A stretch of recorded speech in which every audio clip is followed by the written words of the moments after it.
Hey guys, welcome back to my channel. My name is Varada More और अगर आप मेरे चैनल पे पहली बार आए हो so welcome to my channel.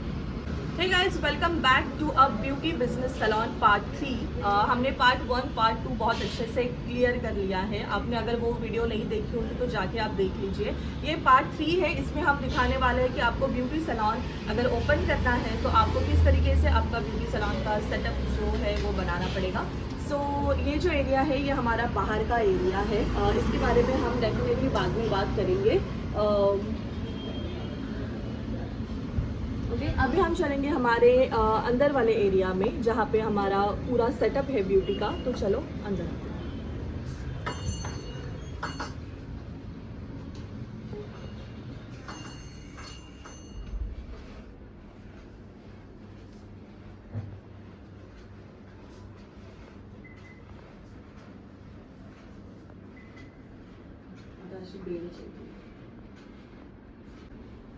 So entrance हमारा ये है। अभी हम ऐसे अंदर आए हैं तो एंट्रेंस जब भी आप करते हो तब दो चीज़ें आपको रखनी है। अगर आपका एरिया में ज़्यादा एरिया है, बड़ा एरिया है, जैसे मेरा जो ये एरिया है सैलून का, ये 250 टू 300 स्क्वायर फीट में बनाया हुआ है। ओके, मेरा जो सैलून है ये प्राइम एरिया में है। तो प्राइम एरिया में होने के कारण अगर आपको कम रेंट में चाहिए तो आपको एरिया भी छोटा मिलता है, और अगर आपको ज़्यादा एरिया बड़ा चाहिए तो आपको रेंट भी उतना ही देना पड़ता है। कोविड के बाद काफ़ी तकलीफें हर किसी को हुई है, तो मैंने बड़े सैलून में मैं नहीं गई हूँ। तो इट्स बेटर कि छोटे से स्टार्ट करें। तो अगर आपका नया बिजनेस आप स्टार्ट कर रहे हो और आपको आइडिया नहीं है कैसे वो रन करेगा, तो मैं यही आपको प्रेफर करूंगी कि आप छोटे स्क्वायर फीट में, मतलब 150 200 250 स्क्वायर फीट में आपका सैलून स्टार्ट करें। तो ये जो एरिया है ये लगभग 250-300 एरिया में है।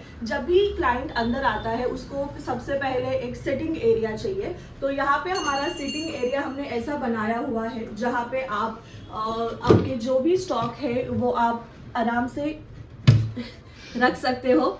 तो यहाँ पे आप आराम से आपका जो भी स्टॉक है वो रख सकते हो। और ये जो है ये फर्नीचर रेडी नहीं है, ये बना के लिया है, तो ये काफ़ी लॉन्ग चलता है। तो ये जो यहाँ पे आप फर्नीचर देखोगे, ये जो फर्नीचर है ये हमने मूवेबल बनाया हुआ है। जब मैंने फर्स्ट सैलून दिया था तभी हमने ये सब बनाया, पर मूवेबल बनाया क्योंकि हम रेंट में शॉप लेंगे। तो इसके लिए जब भी आप खुद का बनाते हो तब आप आपके वॉल के ऊपर उसको अच्छे से फिक्स कर सकते हो। पर मैंने अभी तक खुद का नहीं लिया है, तो जो भी है वो मूवेबल फर्नीचर ही आपको मिलेगा। और अगर आप रेंट वाले शॉप में हो तो डेफिनेटली आपको मूवेबल ही फर्नीचर बनाना है। तो ये हमारा सीटिंग एरिया हो गया।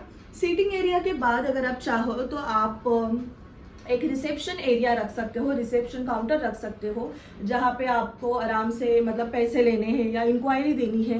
वो यहाँ पे पहले था पर हमने वो निकाल लिया क्योंकि कस्टमर बहुत ज़्यादा हो जाते हो तो एक चेयर पे काम नहीं होता है, इसलिए 2 चेयर हमने रखी है। तो अगर आपको चाहिए तो आप रिसेप्शन एरिया बनाओ, अदरवाइज आप 2 चेयर भी यहाँ पे रख सकते हो। तो सबसे पहले आपको एक चेयर तो इम्पॉर्टेंट होती ही है। तो ये हमारी फर्स्ट चेयर थी रिसेप्शन एरिया निकालने से पहले। तो ये हमारी फर्स्ट चेयर है। चेयर आप ऐसे लो जिसका ये जो साइज है ये बड़ा हो, जिससे कि कितने भी हेल्दी क्लाइंट आए वो इजीली बैठ जाए और मूविंग करने के लिए भी इजी हो।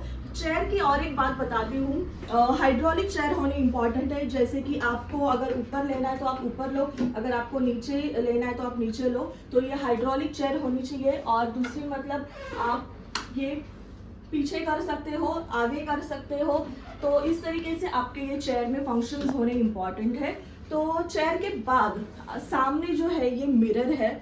हमने एक बहुत बड़ा मिरर यहाँ पे लगाया हुआ है। इसका रीजन ये है कि जब भी आप ब्राइडल करते हो या आप साइडर्स करते हो मेकअप में, तब उनको फुल लुक देखना होता है। तो इसके लिए हमने ये फुल हाइट वाला मुझे लगता है 5.5 ऐसा कोई हाइट रहेगा, तो वो हमने बड़ा मिरर यहाँ पे लगाया हुआ है। इसके बाद मिरर के साइड में आपको ऐसे ब्रैकेट्स डालने हैं। तो आप ये कांच के डालो या अमेजोन से मैंने मंगवाए हुए हैं तो वो ले लो। इसमें आपको जो भी इंपॉर्टेंट चीज़ें लगती है सर्विस करने के टाइम पे, जो जैसे यहाँ पे हमने हेयर स्प्रे रखे हैं, आईब्रो थ्रेड रखे हैं, ऑयल्स रखे हैं, सीरम्स रखे हैं, स्प्रे रखे हैं। तो ये सब चीज़ें हमें इजी चाहिए होता है जब भी हम सर्विसेज करते हैं। इसके बाद यहाँ पे हमने ड्रायर रखा है। ये ड्रायर होल्डिंग स्टैंड है जहाँ पे पैडल ब्रश है, हर साइज के रोलर्स है, तो ये इम्पॉर्टेंट है। ठीक है, तो ये चीज़ें आपकी एक एरिया में, एक वॉल में नियर बाय होनी इम्पॉर्टेंट है। दूसरी साइड आते हैं। दूसरी साइड में यहाँ पे हमारा पहले रिसेप्शन काउंटर था, वो हमने निकाल लिया है क्योंकि क्लाइंट बहुत हो जाते हैं, इसके लिए यहाँ पे मिरर आएगा। यहाँ पे अभी तक मिरर नहीं लगाया हुआ है, यहाँ पे मिरर आएगा। कैसे मैंने मेरे सैलून को ट्रांसफर किया है एक नए लुक में, वो भी वीडियो आपके पास आने वाली है। तो अभी मैं इस जो भी है अभी ये बताती हूँ। तो यहाँ पे हमारा भगवान का छोटा सा मंदिर है जो इम्पॉर्टेंट होता है। आप किसी भी धर्म के हो, आपके बिजनेस में, बिजनेस एरिया में भगवान का छोटा मंदिर होना ही चाहिए। ओके, उसके बाद यहाँ पे और एक चेयर मैंने रख दी है। एंड ये है हेयर ट्रॉली। हेयर ट्रॉली अगर आपके एरिया में ज़्यादा एरिया है, आपके स्क्वायर फीट में शॉप में ज़्यादा एरिया है तो आप 2 ट्रॉली रखो, अदरवाइज ये एक ट्रॉली भी इनफ है। तो यहाँ पे हेयर की ट्रॉली है जिसमें आपको hair combs, brushes, clips, aprons आप सब रख सकते हैं। ओके, इसके बाद बाहर के साइड में कभी भी हेयर रिलेटेड काम होता है तो ये हेयर स्टीमर है, ये भी होना इम्पॉर्टेंट है। तो हेयर स्टीमर आपके सैलून में चाहिए। अभी हम जाएंगे अंदर वाले साइड में, किस तरीके से हमने अंदर का एरिया बनाया हुआ है। सो अभी हम अंदर वाले एरिया में देखेंगे। अभी इसको डिवाइडर हमने कोई भी फाइबर के जो आते हैं, क्या बोलते हैं उसको, शीट्स बोलते हैं, तो वो हमने नहीं लगाए हुए हैं, या फिर हमने कोई हाइड्रोलिक ऐसे बनाया हुआ नहीं है क्योंकि यहाँ पे फिर जगह कम पड़ जाती है। अगर कुछ ऐसा है तो आप पर्दा लगा सकते हो, थिक वाला पर्दा लगाओ जिससे कि ट्रांसपेरेंसी ना हो। तो हमने यहाँ पे पर्दा लगाया हुआ है। ठीक है, जब भी आप ये पर्दा लगाते हो तब पार्ट डिवाइड हो जाता है। अगर आप यहाँ पे कोई डोर लगाओगे तो वो एरिया काफ़ी कंज्यूम हो जाता है, इसके लिए पर्दा बेस्ट होता है लगाना। तो यहाँ पे हमने यहाँ पे, ठीक है, अगर आपके पास एरिया छोटा है तो आप एक ही बेड रखो। हमारे पास ऑलरेडी यहाँ से पहले जब मैंने सैलून लिया था वो एरिया काफ़ी बड़ा था, तो मेरे पास 2 बेड रखने के लिए जगह थी, तो मेरे पास ऑलरेडी 2 बेड थी। इसके लिए मैंने यहाँ पे 2 बेड अरेंज किए हैं। तो आपको अगर रखना है तो आप एक रख सकते हो, पर यहाँ पे क्लाइंट एक साथ 2-2, 3-3 आते हैं, तो इसके लिए हमें 2 बेड इम्पॉर्टेंट होते हैं। तो यहाँ पे हमने 2 बेड रखे हैं और एक यहाँ पे फेस स्टीमर है जो इम्पॉर्टेंट है, और एक ट्रॉली है।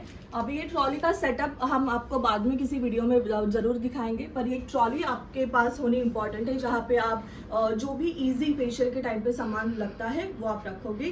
फेशियल रूम में डिस्प्ले होना इम्पॉर्टेंट है, तो यहाँ पे हमने ये 2 डिस्प्ले के लिए ब्रैकेट लगाए हैं जहाँ पे जो भी हम कंपनी के फेशियल्स करते हैं वो हमने यहाँ पे रखे हैं, और जो भी हमारे सर्टिफिकेट्स हैं वो हमने यहाँ पे लगाए हुए हैं।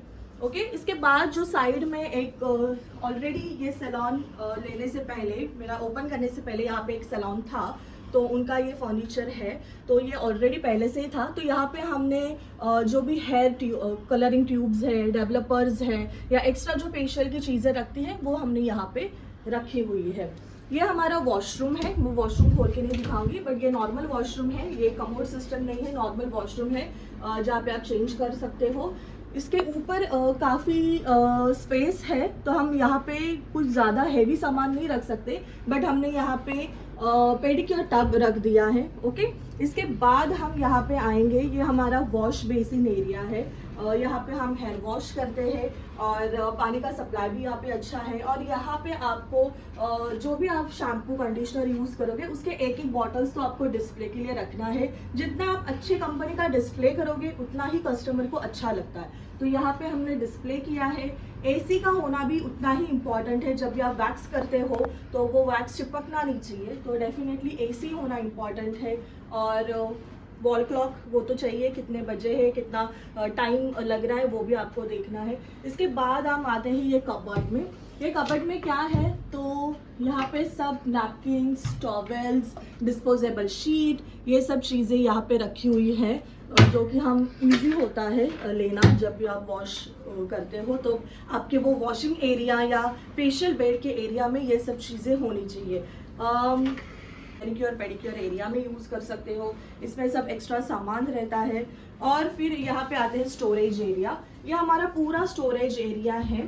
तो जस्ट मैं आपको रैंडम दिखा रही हूँ। यहाँ पे सब स्टोरेज होता है। जब हम सेलिंग करते हैं प्रोडक्ट्स उसका स्टोरेज है। वैक्स स्ट्रिप्स या वैक्स रिलेटेड जो भी चीज़ें लगती है उसका स्टोरेज यहाँ पे होता है। अभी हमने काउंटर निकाल दिया है तो यह हमारा जो है ये हमारा गल्ला हो गया है जहाँ पे हम पैसे लेते हैं रखते हैं। और ये एक्स्ट्रा चीज़ें हमारे बैग्स और सब कुछ यहाँ पे रहते हैं। और ये जो है ये हेयर स्पा का एरिया हमने बनाया हुआ है। जो भी हम कंपनी के हेयर स्पा करते हैं वो यहाँ पे रखा है। और बहुत से प्रोडक्ट्स हैं जो हमने अंदर रखे क्योंकि बाहर बहुत डिस्प्ले करने के लिए जगह है नहीं। और ये जो प्रोडक्ट है ये हम सेलिंग के लिए रखते हैं। तो ये हम क्लाइंट को दिख के आए इतना हम रखते हैं। तो ये प्रोडक्ट हो गए। मेरा जो फर्स्ट आईब्रो है या डी टैन है, अगर मेरे एरिया में 50 रुपये चल रहा है तो शायद आपके एरिया में 20 रुपये चल रहे हैं या आपके एरिया में 100 रुपये चल रहे हैं। तो आपके एरिया वाइज स्टेट वाइज पैसे अलग अलग होते हैं। ऑफकोर्स हमारे एरिया में भी कोई लोग 30 रुपये लेते तो कोई लोग 60 लेते कोई लोग 100 लेते।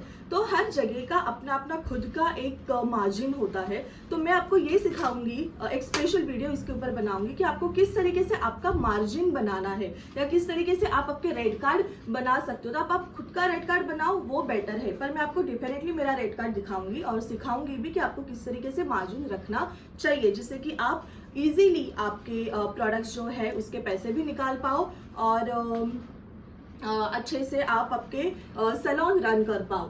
तो रेड कार्ड के बारे में हम डेफिनेटली एक स्पेशल वीडियो इसके ऊपर ज़रूर बनाएंगे और काफ़ी जल्दी वो वीडियो आएगी।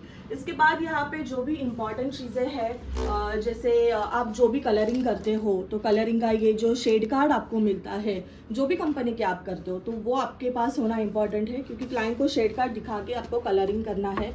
उसके लिए ये डिस्प्ले करना इम्पॉर्टेंट है। दूसरी चीज़ आपके सैलून में इम्पॉर्टेंट है ये स्टरलाइज़र। क्यों? क्योंकि जब भी आप कोम्स यूज़ करते हो, ब्रशेस यूज़ करते हो तो आप आपके हर कोम को, हर ब्रशेस को स्टरलाइज करना इम्पॉर्टेंट है। वो कैसे करना है क्या हम आने वाले हर वीडियो में हम देखेंगे। पर आपको ये स्टरलाइज़र लेना इम्पॉर्टेंट है। बाकी ये वैक्स हो गया, वैक्स हीटर। अभी हमारे पास बहुत सारे टाइप के वैक्स है जैसे ये रोल ऑन वैक्स है, रिका वैक्स कहते हैं उसको, ये नॉर्मल वैक्स है, उसके बाद ब्राज़िलियन वैक्स हो गया, राइट। तो वो भी है। तो आपके पास जो भी वैक्स आपके एरिया में चलता है उतने वैक्स आपके पास होने इम्पॉर्टेंट है। तो आई थिंक मैंने हर एक चीज़ यहाँ पे कवर अप कर दी है। क्या क्या चीज़ें लगेगी यहाँ पे मैं एक लिख भी दूंगी कि आपको क्या क्या इम्पॉर्टेंट है बेसिक स्टार्ट करने के लिए और कौन से प्रोडक्ट रखने हैं, क्या रखने हैं वो हम हमारे अगले वाले वीडियो में ज़रूर देखेंगे। सो ये वीडियो में आपने देखा कि किस तरीके से मेरा सैलून है। अभी ये जो सैलून है यहाँ पे मैंने कुछ भी ज़्यादा इन्वेस्ट नहीं किया है। बस मैंने जो इन्वेस्ट किया है वो लाइटिंग है, जो मैंने नए लाइट्स लगाए थे क्योंकि ये सैलून लेने से पहले जो ये रन कर रही थी सैलून, जिसने ये शॉप लिया था उनका काफ़ी बेसिक सा सामान था वो लेके गई थी। और फिर यहाँ पे कलरिंग करवा के फिर मैंने लाइट्स नए लगवा दिए और जो भी मेरा फर्नीचर था वो मैंने यहाँ पे रख दिया जब मैंने मेरा प्रीवियस सैलून छोड़ा था। बिकॉज वो रेसिडेंशियल एरिया में था और रेसिडेंशियल एरिया में आपको पता है ज़्यादा आप अर्न नहीं कर सकते। और वो रीज़न था कि मैं प्राइम एरिया में आ गई, तब मेरा ये प्रॉब्लम हो गया कि मेरे पास सामान ज़्यादा हो गया और एरिया छोटा हो गया। तो मैंने काफ़ी कोशिश की कि प्राइम एरिया में बड़ा सैलून लेने की, लेकिन रेंट कोविड के बाद इतने हाई हो गए कि वो मैच करना पॉसिबल ही नहीं हुआ। सो फॉर दैट रीज़न मैंने ये सैलून छोड़ा नहीं और ये शॉप अभी तक लगभग यहाँ पे मुझे 3 साल हो गए मैं यहीं पे हूँ। सो यहाँ पे मैंने कुछ ज़्यादा खर्चा भी नहीं किया क्योंकि मेरा प्लानिंग था कि यहाँ से मैं कहीं नई जगह पे शिफ्ट हो जाऊँ, बट वो पॉसिबल नहीं हुआ क्योंकि कोविड के बाद तो आप सभी को पता है बिजनेस भी सैलून के बिजनेस भी डाउन हो चुके हैं। काफ़ी सारे सैलून्स बंद हो गए, लोग घर में ही जो भी सर्विसेज है वो लेना पसंद करते हैं और भी बाकी बहुत सारे रीजंस है जो आप लोगों को पता ही है। तो मैंने इसके लिए यहाँ पे कुछ ज़्यादा इन्वेस्ट नहीं किया।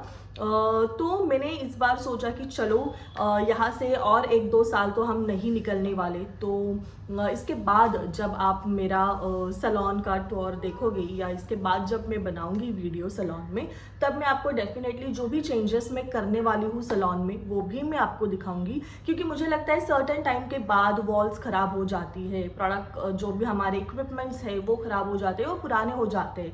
तो फॉर द लुकिंग रीज़न एक अच्छा अट्रैक्शन आपको क्रिएट करना चाहिए। मैं ज़्यादा वहाँ पे भी अभी भी इन्वेस्ट नहीं करने वाली हूँ, क्योंकि मुझे ऐसा लगता है कि रेंटेड जगह पे आप कितना ही इन्वेस्ट करोगे। सो फॉर दैट मैं वहाँ पे ज़्यादा इन्वेस्ट नहीं करने वाली हूँ। लेकिन फिर भी एक मैंने जैसे आपको बोला कि बाहर का जो एरिया मैंने दिखाया उसके बारे में मैंने कुछ ज़्यादा बोला नहीं, बिकॉज मैं बाहर के एरिया को भी चेंज करने वाली हूँ। थोड़ा सा वहाँ पे कारपेट्स लगाएंगे, थोड़ा सा डेकोरेट करेंगे, जिससे कि फोटोग्राफी में अच्छे जहाँ पे भी फोटोग्राफी अगर वहाँ पे होती है, जैसे हम स्ट्रेटनिंग करते हैं या केराटिन करते हैं या मेकअप करते हैं, तो उसके जो फोटोग्राफी है वो वहाँ पे अच्छे से हो, बैकग्राउंड अच्छा सा बनाएंगे। तो इसके लिए मैंने वहाँ पे बिल्कुल भी कुछ आपको दिखाया नहीं है, जस्ट नॉर्मल आपको एंट्रेंस दिखाई। सो और भी काफ़ी कुछ चीज़ें वहाँ पे एडअप होने वाली हैं। तो वो जब हो जाएगी, मैंने आपको वीडियो में भी बोला है कि जब वो हो जाएगी मैं आपको दिखाई दूंगी। तो यस, अभी काफ़ी सारी चीज़ें वहाँ से निकल चुकी है और काफ़ी सारी चीज़ें फिर से अंदर आ चुकी है। जैसे मैंने रिसेप्शन काउंटर निकाल लिया है, एक चेयर लगा दी है, लाइट्स लगने वाले हैं, वॉलपेपर लगने वाले हैं, तो वो भी चीज़ें वहाँ पे होने वाली है। तो जैसे ये 10-15 दिन में वो चीज़ें होती हैं, फिर से आपको एक बार मेरा सैलून टूर दे दूंगी और प्रॉपर दिखा दूंगी कि मैंने क्या क्या प्रोडक्ट्स यूज़ करती हूँ, मैं क्या क्या प्रोडक्ट रखती हूँ, वो भी आपको अगले वाले वीडियो में देखने को मिलेंगे। पर और आप ऐसे ही बने रहिए मेरे साथ। So see you in the next video, bye. अगर आपको ये वीडियो अच्छी लगी होगी तो आप शेयर कीजिए, लाइक कीजिए एंड सब्सक्राइब ज़रूर कीजिए। So see you in the next video, till then bye bye.